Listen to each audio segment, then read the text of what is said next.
And here are the nominees, ROSSMANN, Sephora, Douglas, Superform, H&M, Caballo, and Calypso Fitness.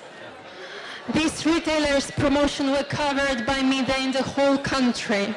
During the program, stores both in shopping centers and high streets faced an invasion of thousands of clients. Ladies and gentlemen, the best loyalty program winner is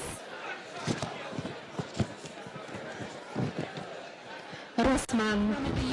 ROSSMANN. Welcome on the stage. Congratulations. Congratulations.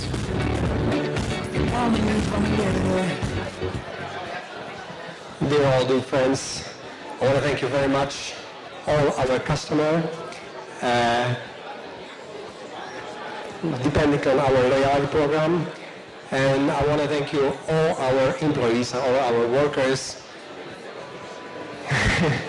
Thank you very much for everything and your support and support of Grand Jury. Thank you very much. Thank you. Yep. Congratulations. Again, come join us for a photo over here.